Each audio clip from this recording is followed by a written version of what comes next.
Olá e bem-vindo às Crônicas Romanas, uma história de Roma em português. Episódio 64. César queria ser rei? A conspiração que matou Júlio César tinha um motivo explícito: impedir que ele se tornasse rei e colocasse fim à República Romana. As motivações individuais de cada um dos envolvidos são discutidas até hoje, e isso nós vamos ver no próximo episódio. Hoje nós vamos tentar responder essa pergunta, que ecoa pela história até hoje. Ele queria mesmo ser rei? Que ele queria ser o primeiro homem em Roma, isso não há dúvida, e ele mesmo disse isso mais de uma vez. A própria palavra príncipe vem dessa ideia, o primeiro entre os pares, o principal. Mas rei? A ideia de rei era repudiada pelos romanos desde a proclamação da República, em torno do ano 500 a.C. Há também alguns episódios nesses meses aí, entre o ano 45 e 44, que mostram o Júlio César considerando essa possibilidade. Eu vou falar de 4 desses episódios. O primeiro ocorre quando César é recebido por uma multidão em Roma, que o aclama rei, rei. Em latim a palavra é rex. O César então responde com um trocadilho em latim. Ele diz: eu não sou rei, eu sou César. Rex era um sobrenome relativamente comum em Roma nessa época. O segundo episódio é mais na cara, ou melhor, na cabeça, né? Durante a celebração da Lupercalia, a Lupercalia era um festival romano que datava da fundação da cidade, quando os sacerdotes romanos corriam de cueca ou às vezes nus através da cidade em festa, e que os romanos acreditavam que eles tornavam férteis as mulheres que eram tocadas pelos chicotes. Então as mulheres iam e ficavam na frente desses sacerdotes correndo com chicotes na mão, tudo em clima de festa e de brincadeira. Era uma das maiores festas romanas, um dos antecedores do nosso carnaval. O Marco Antônio, que adorava uma farra, apesar de estar servindo como cônsul naquele ano de 44, se ofereceu para ser um dos sacerdotes a correr seminu ali pela cidade. Quando ele passou na frente do palco onde estava sentado o Júlio César, ele pegou uma diadema, alguns traduzem como pegou uma coroa, e tentou colocar na cabeça do ditador, né? O César era oficialmente o ditador de Roma nessa época. A multidão ficou atônita, pensando que ali o César iria se instalar como rei dos romanos. Você imagina aí a multidão calada, né? O Marco Antônio provavelmente embriagado, tentando colocar um diadema na cabeça do César. O César recusa a diadema. A multidão aplaude, né? Esse gesto ali do Júlio César.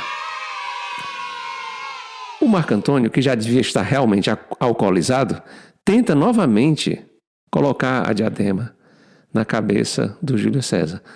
Novamente a multidão fica quieta e novamente o Júlio César recusa essa coroa, né? Ao ver essa segunda recusa, a multidão novamente aplaude. O terceiro episódio não é tão conhecido, mas vale a pena a gente mencionar. Havia em Roma, naquela época, um grupo de 7 estátuas, representando os 7 reis de Roma, que a gente conheceu lá nos primeiros episódios desse podcast. Na frente desse grupo de estátuas havia uma estátua do Brutus, o Brutus que proclamou a República, né? Aquele que havia derrotado o último rei de Roma, o soberbo lá, o Tarquínio Soberbo, e começou a República, né? 450 anos antes. O César, nessa época, manda erguer uma estátua dele na frente da estátua do Brutus. Tá certo? Finalmente, começa a rolar em Roma, nessa época, um boato de que haveria uma profecia antiga que dizia que somente um rei conquistaria os partos. A gente lembra que os partos, a parte era aquele reino ali ao leste da Judéia, né, onde hoje é Israel, que havia derrotado as legiões romanas sob o comando do Crasso 10 anos antes desse episódio aí, um pouco mais de 10 anos antes. O Cícero, que estava tomando para si a defesa da República e do Senado, denuncia que não havia tal profecia, que isso era uma invenção, era uma desculpa para fazer do César um rei. Então, queria o Júlio César ser rei? A resposta mais apropriada, imagino ser que sim, ele queria ser rei. Mas como bom político que era, sabia que isso não seria bem recebido. Então ele chegou tão perto possível daquele título, com os poderes de um rei, sem ter o título de rei, né? Afinal, no começo de 44, daquele ano ali, o Senado aumenta o seu mandato de ditador, né? Que era um mandato legítimo, que tradicionalmente, a gente lembra lá do Cincinato, era 6 meses, né?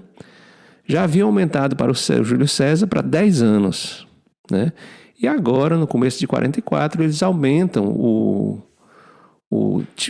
tempo dele para ditador para perpétuo, né? Para até o fim da morte dele. E nessa época também eles implementam um juramento para todos os ditadores, que eles juram que prometem a aliança ao Júlio César, uma pessoal, né? E o juramento era algo assim: eu prometo que serei fiel ao Júlio César, né? E espero que a minha vida acabe antes da dele. Tipo uma coisa assim, ou seja, eu não vou tentar matá-lo, né?